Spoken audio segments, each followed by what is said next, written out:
দেখবে তোমরা যখন তোমরা কিছু ভালো কাজ করবে বাধা আসবেই, সব কিছু বাধা বিপত্তি সব এড়িয়ে কাজগুলো শুরু করতে হবে। আমার সঙ্গেও সেই রকম হয়, বাধা আসতেই থাকে।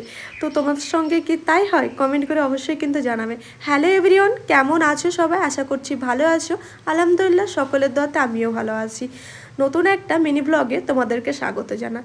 এই যে এটা হচ্ছে শ্যুটের দিন, আমার ঠিক ডেটটা মনে নেই, তোমাদের মানে লাইভ শেয়ার করেছিলাম, তোমরা দেখেছিলে এই শ্যুটটা করছিলাম। এই যে এই হচ্ছে আমার মডেল মনীষা দাস। এ কোনো মডেল না, এ আমার বান্ধবীর মতোই। এর সঙ্গে আমার পরিচয় হয়েছিল যখন আমি ফেসবুক থেকে, ও আমাকে নক করেছিল এতে মেসেঞ্জারে, যে ওর দাদার বিয়ের জন্য, মানে মেকআপ করার জন্য। তো তখন থেকে আমাদের পরিচয়। তারপর হচ্ছে তাকে আমি বলেছিলাম তোমাকে একটা লুক দেব, তারপর লুক দিয়েছিলাম। ওই লুকটা হয়তো তোমরা কেউ দেখেছো, কেউ দেখোনি। যদি কেউ না দেখেছো তো আমার প্রোফাইলে গিয়ে দেখবে, লাল ড্রেস পরে একটা মেয়ে আছে, এই হচ্ছে মনীষা দাস। এই যে বেরিয়ে পড়লাম।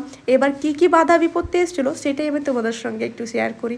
বেরোবো তার আগেই বৃষ্টি লাগিয়ে দিল। অনেক জলদি যাওয়ার কথা ছিল, যাওয়ার কথা ছিল 12:30 কি 1টার সময়, গেলাম হচ্ছে 2টোর সময়। এই যে কিছুদিন আগে আমার মডেলের বার্থডে ছিল, তখন তার আসা হয়নি, তাই ওর জন্য একটা ছোট্ট চকলেট নিয়ে নিলাম। তো এই যে ওদের বাড়ি চলে এসেছি। আমার বাড়ি একটু দূর, তার জন্য মনীষার হয়তো পসিবল হবে না, সেই জন্য আমি তার বাড়ি চলে গেছিলাম। ওর জানালাতে এত এত রকমের গাছ লাগানো আছে, আমার তো ভীষণ পছন্দ হয়েছে। আমি ভেবেছি যে এইরকম আমারও পজিশন থাকলে আমিও একদিন এইভাবে গাছে লাগাবো, মানে আমার জানালাতে খুব সুন্দর লাগছে, তাই না? যে এবার চলো কাজটা শুরু করি, না হয় এমনিতেই তো অনেক দেরি হয়ে গেছে। তারপরে আর একটা ভুল আমি তোমাদেরকে ধরিয়ে দিই।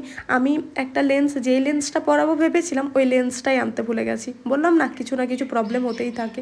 এই যে কাজের মধ্যে আন্টি হচ্ছে দেখছে অনেকক্ষণ ধরে কাজ করছে মেয়েগুলো, তাই আন্টি তালের বড়া করে এনে আমাদেরকে বললো খেয়ে নাও। তারপর অনেকক্ষণ কাজ করার পর আমাদের প্রচণ্ড খিদে লেগেছিলো, তাই আমি একটু চাউমিন অর্ডার করলাম। তাই এখানে আমরা কাজের মধ্যেই হচ্ছে খাওয়া দাওয়া করে নিলাম। কাজের মধ্যে না, এটা কাজ শেষ করে আমরা খাওয়া দাওয়া করেছিলাম। এই যে শ্যুটগুলো দেখতে পাচ্ছ, এই শ্যুটগুলো করেছি, আর নেক্সট ভিডিওতে তোমরা কিন্তু দেখতে পাবে সব কিছুই।